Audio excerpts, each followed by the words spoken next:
এক মাস আগে স্ত্রীকে 3 তালাক দিছে, আজকে নাকি আবার বিয়ে করছে। স্ত্রীকে তালাক দিয়ে দিলে এই স্ত্রীকে আবার বিয়ে করতে পারবে 1 মাসের ভিতরে? কোরআনে ফয়সালা কি? কোরআনে ফয়সালা হলো ইয়াতারাব্বাসনা বিআনফুসিহিন্না সালাসাতা করো। যে মেয়েকে তালাক দেওয়া হয়েছে 3 পিরিয়ড মাসিক চলে, এই 3 মাস পর্যন্ত অপেক্ষা করবে। এরপরে ওই মেয়েকে অন্য স্বামীর সাথে বিয়ে পড়াইতে হবে। শুধু আগ্দ হলে হবে না, একসাথে থাকতেও হবে। হাত্তা তানকাহা যাওজান গায়রাহু। এগুলো সব কোরআনই ফয়সালা। আজকে মুসলমান কোরআন সুন্নাহ থেকে কত দূরে গেছে। ইসলামী বক্তা বলতেছে কত বড় জাহেল দেখেন। তালাক দিয়ে 1 মাসের ভিতরে কি করে ফেলছে, আবার বিয়ে করতেছে। আর এগুলা ভাইরাল হচ্ছে। হে, কত বড় জাহালতে চলে। এগুলা কি বিয়ে না জিনা? ওই মেয়েকে 3 মাস পরে আরেকজনে বিয়ে করবে, তারপরে উনি তালাক দেবেন। তালাক দেওয়ার পরে আবার 3 পিরিয়ড অপেক্ষা করবে, তারপরে প্রথম স্বামী বিয়ে করতে পারবে। এটার নাম হিলাই শারআ। এটা শরীয়তের একটা পন্থা। প্রথম স্বামীর জন্য হালাল হওয়ার জন্য দ্বিতীয় স্বামী হচ্ছে মুহাল্লিল, হালালকারী। এগুলো শরীয়তের বিধান। আজকে এই আলেম সমাজেরও শরীয়তের বিধান মানছে না। কথা বলুন ঠিক কিনা? কেন? এটা আলেম না, এটা জাহেল। সে তো মাদ্রাসায় পড়ে নাই, এ সমস্ত বিষয়ে তার কোনো জ্ঞান নেই। এগুলা জানা ফরজ আইন। এটা হুজুররা জানবে এরকম না। সেজন্য বিয়ে করার আগে এগুলা জানতে হবে। তালাক কিভাবে দিতে হয়, কোন তালাক আফজল তালাক। এমনি তো আফজল তালাকের মধ্যে আফজল নাই, মানে তালাক দেওয়ার মধ্যে একটা পদ্ধতি আছে, আছে কি না? আবগাজুল হালালে আত তালাক বলেছেন নবীজি। আল্লাহর কাছে একেবারে নিকৃষ্ট একটা জায়েজ বিষয় হয়, এটার নাম হলো তালাক। জায়েজ কিন্তু আল্লাহর কাছে অতীব নিকৃষ্ট।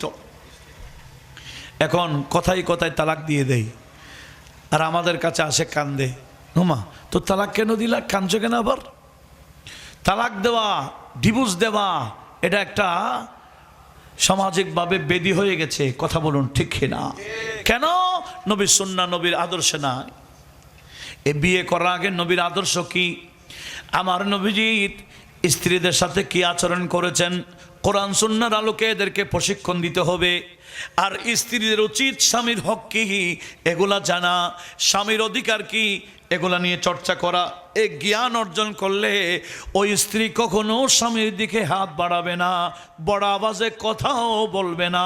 কথা বলুন ঠিক কিনা? ছেলে মেয়েদেরকে কিভাবে লালন পালন করবেন সেখানেও নবীজির একটা প্রশিক্ষণ আছে কিনা?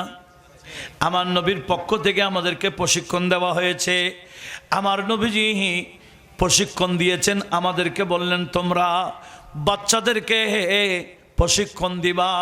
বিশেষ করে আদিব আওলাদাকুম বিসালাসাতি খিসাল, তোমরা বাচ্চাদেরকে 3টা বিষয়ে তালিম দাও। কয় বিষয়ে? 1 নম্বর বিহুব্বি নবিয়িকুম, তোমাদের নবীর মোহাব্বতের তালিম দাও বাচ্চাদেরকে। ওয়া আওলাদে নবিয়িকুম, তোমাদের নবীর আওলাদের মোহাব্বতের তালিম দাও। ওয়া কিরাআতিল কোরআন, কোরআন কিভাবে তেলাওয়াত করবে বিশুদ্ধভাবে, এটার প্রশিক্ষণ দিতে হবে বাচ্চাদেরকে। আমার নবীজি বললেন কোনো বাচ্চাকে কিছু দান করা, মোবাইল দান করা, টাকা দেওয়া, এই দেওয়া সেই দেওয়া, যত কিছু উপহার দেই সর্বশ্রেষ্ঠ উপহার হলো বাবা তার ছেলেকে উপহার দেবে। এটার নাম আদব। এটার নাম কি? বাবা, মা বাবার পক্ষ থেকে ছেলে মেয়েদেরকে যে উপহার দেওয়া হয় ওই উপহারের নাম কি? মা বাবা যদি ছেলেদেরকে ছোটকাল থেকে আদব শেখায়, যুবক হওয়ার পরে ছেলে কখনো বেয়াদব হবে? আজকে ছেলেরা মেয়েরা বেয়াদব হচ্ছে কেন? অনেক ছেলে বাবা মানে না, মা মানে না, মুরব্বী মানে না। কথা বলুন ঠিক নি? এগুলা কেন হচ্ছে? কারণ আমার নবীজি বলেন, আয় আমার উম্মতেরা, তোমাদের ছেলেদেরকে আদব শিখাও। এখন তো কিছু বেয়াদব বাড়িস, আদব করতে দেখলে বলে শিরিক। আদব করতে দেখলে বলে কি, আমরা মুরব্বীদেরকে পা ধরে একটু সালাম করি, করি কি না? এটার নাম আদব। এটার নাম কি? পা ধরে সম্মান করা, এটার নাম কি? আদব। এটা সাহাবারা শুধু পা ধরতেন না, সাহাবারা আমার নবীজির কদমে চুমু খাইতেন, হাতও চুমু খাইতেন। এমনকি মাওলা আলী শের খোদা, এটা ইমাম বুখারী আল আদব আল মুফরাদে নোট করেছেন, মাওলা আলী শের খোদা প্রায় সময় ওনার চাচা হযরতে আব্বাস রাদিয়াল্লাহু তাআলা আনহুর কদমে চুমু খাইতেন। চুমু খাওয়া কোথায়? হাতে এবং পায়ে। এখন তো পায়ে আমরা চুমু খাই না, পা ধরে হাতে চুমু খাই, ইসলাম করি। কি করি? যেমন নাকি কাবা শরীফের পাশে একটা কি আছে, হজরে আসওয়াদ, এটাকে একটার নাম তাকবিল।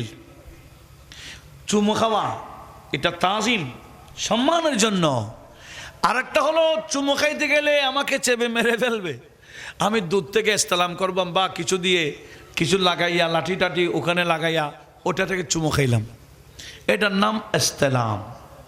আমরা তো সরাসরি চুমু খাই না, আমরা মা বাবা মুরব্বীদের কদম, উস্তাদের কদম ধরে কি করি? সালাম করি, আদব দেখাই। আর ইমামে মুসলিমের চেয়ে কি আমরা বেশি বুঝি নাকি? মুকদ্দমাতে বুখারীতে রয়েছে কি, ইমামে মুসলিম ইমাম বুখারীর ছাত্র ছিলেন। ইমামে মুসলিম একদিন ইমাম বুখারীকে বললেন, হুজুর আপনার কদম আমার দিকে বাড়িয়ে দেন, আমি আপনার কদমে চুমু খাবো। ইমামে মুসলিম ইমাম বুখারীর কদমে কি খাইতে চায়? আর এরা বলে বেদাত, শিরক, কত কিছু। কেন? এগুলা বলার কারণ হলো অল্প বিদ্যা ভয়ঙ্কর। কথা বোঝা যায়? আমার নবীজির দরবারে আদব অনেক বড় স্থান ছিল। সাহাবা কেরাম নবীজির প্রতি খুব বেশি আদব দেখাইতেন। নবীজি বলছেন, তোমরা বাচ্চাদেরকে আদব শিখাও। আদব, আদবটাকে বেশি গুরুত্ব দিয়েছেন। এক আরবি মানুষ, গ্রামের মানুষ আমার নবীজির কাছে এসে বলছি, ইয়া রাসূলুল্লাহ ইন্নী আসলামতু, হুজুর আমি মুসলমান হয়েছি। আচ্ছা ভালো, মাদা তুরিদ, কি চাও? হুজুর আপনি আমাকে কিছু অলৌকিক দেখান, আমি মুসলমান হয়েছি, অলৌকিক কিছু আপনার থেকে দেখলে আপনার প্রতি মহব্বতটা আরো বাড়বে। নবীজি বললেন, আমি দেখাবো না, তুমি কি দেখতে চাও সেটা দেখাবো, আমি নিজ থেকে দেখাবো না। তুমি কি দেখতে চাও সেটা আমাকে বলো, আমি সেটাই দেখাবো। উচ্চ আওয়াজে বলুন। ওই গ্রামের মানুষের আকল বুদ্ধি থাকলো আর কোথাও থাকে। ওই গ্রামের মানুষ বললেন, ইয়া রাসূলুল্লাহ ওই যে দূরে একটা গাছ দেখা যায়, দেখি গাছটা ডাকেন তো, আপনার ডাকে আসে কিনা দেখি। নবীজি বললেন, না আমি ডাকবো না। তো তুমি গিয়ে গাছটাকে বলো, গা এ গাছ তোকে নবীজি ডাকতেছে। ওই গ্রামের মানুষ দৌড়তে দৌড়তে গাছের কাছে গিয়ে বলি, শাজারাতু আজিবি রাসূলুল্লাহি সাল্লাল্লাহু আলাইহি ওয়াসাল্লাম, এ গাছ তোকে নবীজি ডেকেছেন, নবীজির আহ্বানে সাড়া দে। এতটুকু বলতে গাছ একবার সামনে ঝুঁকে গেল, আরেকবার পিছনে, একবার ডানে আরেকবার বামে, চতুর্দিকে ঝুঁকে ঝুঁকে গাছের শিকড় নরম করে মানুষের মতো গর্ত থেকে উঠে মানুষ যেভাবে হাঁটে এরকম হাঁটতে হাঁটতে নবীজির সামনে এসে আরবি ভাষায় নবীজিকে আসসালামু আলাইকা ইয়া রাসূলুল্লাহ বলে সালাম প্রদান করলো। কে? তো আমি সালাম দিল কি না দিল কি? যার কথা বলার শক্তি নাই, আমার আল্লাহ ওই জিনিসকে নবীকে সালাম দেওয়ার তৌফিক দেয়। কথা বোঝা যায়? পাথর কথা বলতে পারে না, কিন্তু ঠিক এই নবীকে দেখলে সালাম দিতে পারে। গাছ কথা বলতে পারে না, নবীকে দেখলে কি দিতে পারে? সালাম দিতে পারে। সেজন্য এক কবি এটার এই হাদিসগুলোর অনুবাদ করেছেন। रहमती आलम प्यारी आका जिधर से गुजरा करते थे, जिधर से गुजरा करते थे, शजरी गवाही देता था, शजरी गवाही देता था, शजरी गवाही देता था, और पत्थर कलिमा पढ़ते थे, पत्थर कलिमा। नूर खुदा की मुनकी रब तो, नूर खुदा की मुनकी रब तो, अपनी आँखी खोल। आका आका बोल बंदे, आका आका बोल, आका आका बोल बंदे, जिक्र नबी तू करता जा, जिक्र नबी तू करता जाए, जिक्र बड़ा अनमोल। आका आका बोल बंदे, आका आका बोल। रहमती आलम प्यारे आका, रहमती आलम प्यारे आका, रहमती आलम प्यारे आका, जिधर से गुजरा करते थे, जिधर से गुजरा शजरी गवाही देता था, शजरी गवाही देता था, और पत्थर कलिमा पढ़ते थे, पत्थर कलिमा पढ़ते थे। नूर खुदा की मुनकी रब तो, नूर खुदा की मुनकी रब तो, अपनी आँखें खोल। आका आका बोल बंदे, ওই গাছ আমার নবীকে কি দিল? ওই গ্রামের মানুষ বলল হাসবি হাসবি, ইয়া রাসূলুল্লাহ যথেষ্ট যথেষ্ট লাগবে না, গাছটাকে আপন জায়গায় চলে যেতে বলুন। নবীজি ইশারা করতে দেন নাই, গাছ যে জায়গা থেকে আসছিল আপন জায়গায় গিয়ে আগের মতো দাঁড়িয়ে গেল। উচ্চ আওয়াজে বলুন সুবহানাল্লাহ। এটা কি স্বাভাবিক না অস্বাভাবিক? এটা অলৌকিক, ঠিক না? এই গ্রামের মানুষ বলল ইয়া রাসূলুল্লাহ, এই অলৌকিক দেখে আপনার প্রতি আমার মহব্বত বেড়ে গেল, এবার আপনি আমাকে অনুমতি দিন, আমি মহব্বত প্রকাশ করব। তো কি করবা? বলে ইদিনলি আনো কাব্বালা রাসাকা ওয়া রিজলাইক, ইয়া রাসূলুল্লাহ আমি মহব্বত প্রকাশ করব আপনার মাথায় চুমু খেয়ে, আপনার দুই কদমে চুমু দিয়ে। ফাআযিনা লাহু রাসূলুল্লাহ সাল্লাল্লাহু আলাইহি ওয়াসাল্লাম, নবীজি তাকে অনুমতি দিলেন, এই বান্দা নবীজির মাথাও চুমু দিলেন, পায়েও চুমু খেলেন। নাজায়েজ হলে কখনো নবীজি অনুমতি দিতেন না। চুমু খেয়ে ওঠার পরে বলেন ইয়া রাসূলুল্লাহ মহব্বত এত বেশি বেড়ে গেছে, আরো বেশি সুন্দরভাবে প্রকাশ করতে চাই। বলে কি করতে চাও?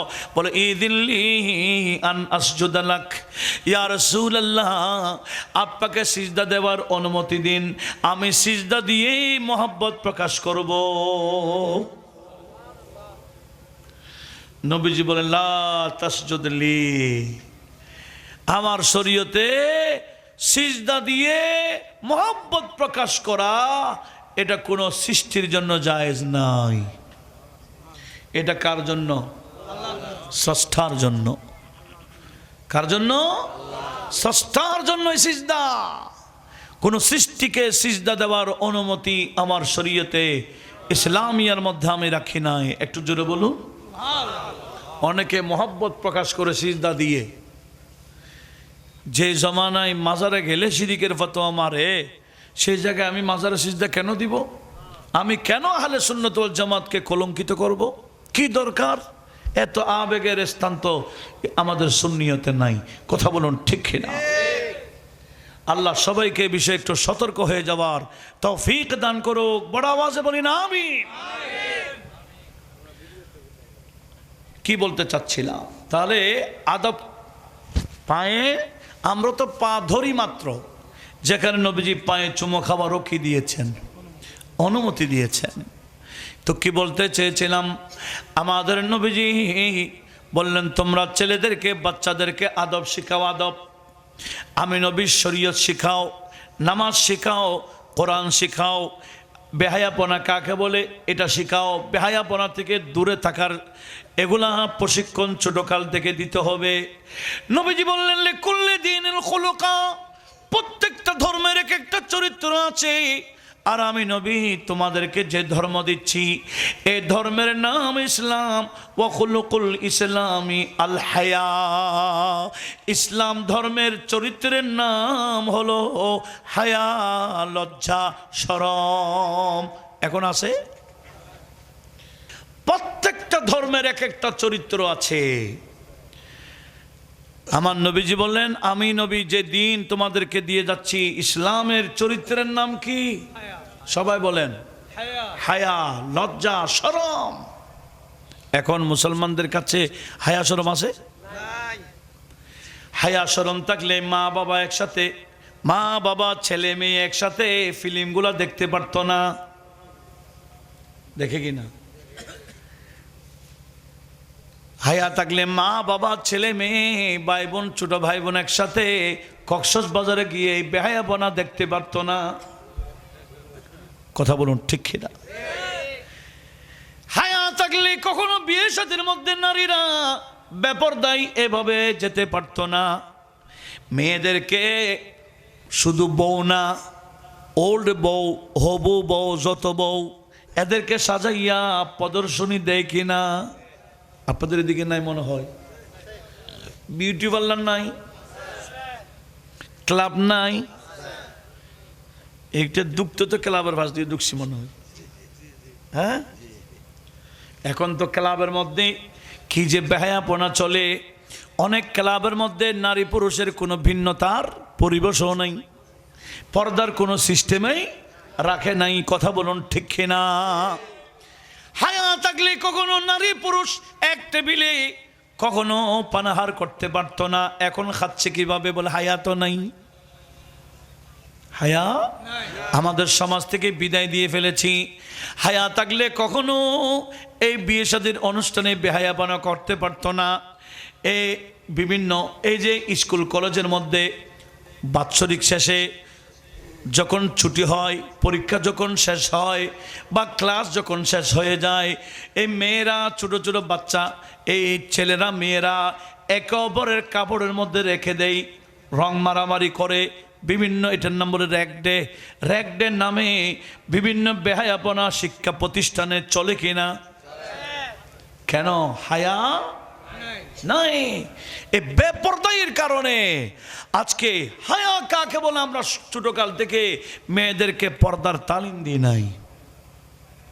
এটা দুষ্কার। আমাদের মা বাবার গাইডিয়ানদের উচিত ছিল এই যে আধুনিকতার নামে উপযুক্ত ছেলে কতগুলো হাফ প্যান্ট পরে ঘুরে নাই? কি পরে ঘুরে? হাফ প্যান্ট পরে পরে ঘুরতেছে। কেন কেন কেন বলেন তো? হায়া নাই। না পুরুষের কাছে হায়া আছে, না নারীর কাছে হায়া আছে। এই যে কতগুলো মানুষের সাথে সামনে মোবাইলে কথা বলছে, আমি আসি কোথায়, জায়গা একটার নাম বলছে, সে আসে বটতলিতে। এরকম হয় না? সবার সামনে এতগুলা মানুষের সামনে যে মিথ্যা বলছে, কেন? হায়া। এই হায়ার প্রশিক্ষণ দিতে হবে বাচ্চাদেরকে। এই ছোটকাল থেকে প্রশিক্ষণ যদি আমরা দিয়ে থাকি মেয়েদেরকে, তাহারাতের পবিত্রতার এগুলা প্রশিক্ষণ মা বাবাকে দিতে হবে। এগুলাকে ইসলামী যেগুলা ফরায়েজ আছে, তলবুল ইলমে ফরিজাতুন আলা কুল্লি মুসলিমিন ওয়া মুসলিমাতিন, শুধু মুসলমান নয়, মুসলিমা যারা আছে মহিলা, এদেরকেও অতটুকু ইলম অর্জন করা ফরজ। নামাজ কিভাবে পড়বে, পবিত্রতা কিভাবে অর্জন করবে, এইভাবে বিয়ের পরে স্বামীর সাথে কি আচরণ করবে, কেমন আচরণ করবে, এই বিষয়গুলা প্রশিক্ষণ দেওয়া এটা মা বাবার বড় জিম্মাদারি। কথা বলুন ঠিক নেই? এখন আমাদের সমাজে এগুলো আছে? এগুলা নাই বিদায় শান্তিও নাই। ওই অল্প অল্প কতগুলো মেয়েকে বিয়ে দেয়, এরা শ্বশুর বাড়িতে গিয়ে মারামারি শুরু করে দেয়। অনেক সময় দেখা যায় বিষ খাই ফেলে, ঠিক কিনা? অনেক আছে। কেন? এটা বিয়ে কি বুঝে নাই, সংসার কি বুঝে নাই, এটা কত বড় ইবাদতের বিষয় এটা বুঝে নাই। স্বামীর খেদমত করলে কি যে ফজিলত আছে এটা তো বুঝে না। আমার নবীজি বললেন, কোন স্ত্রী যদি স্বামীর কাপড় ধুয়ে দেয়, মহব্বত করে, নাক ঝেড়ে ঝেড়ে নয়, কিভাবে? মহব্বতে স্বামীর কাপড় ধুয়ে দিলে আমার আল্লাহ ওই নারীর 2000 গুনাহ মাফ করে দেই, 2000 সওয়াব দান করে, এমনকি 2000 মর্তবা মর্যাদা বাড়িয়ে দেয়। 9 সূর্যের কিরণ যে সমস্ত জিনিসের উপর পড়ে, ওই সৃষ্টি ওই মেয়ের জন্য ক্ষমা প্রার্থনা করে। কত বড় যে ইবাদত, এটা তো জানতো না। না জানার কারণেই তো খেদমতগুলা করে না। এই প্রশিক্ষণগুলো দিতে হবে, এগুলাকে গঠন করতে হবে ছোটকাল থেকে। আসুন, যা হয়েছে হয়েছে, আগামীতে আমরা আমাদের অন্তত ফ্যামিলিদেরকে নবীজির শরীয়ত সুন্নাহর মোতাবেক গাইড করার প্রয়োজন আছে কিনা বলেন? যদি প্রয়োজন মনে করেন, আখিরাতের নাজাত, কবরের নাজাত আপনি যদি চান, তাহলে এদেরকে এভাবে নবীজির শরীয়ত সুন্নাতের মাধ্যমে গাইড করা লাগবে। মাশাআল্লাহ।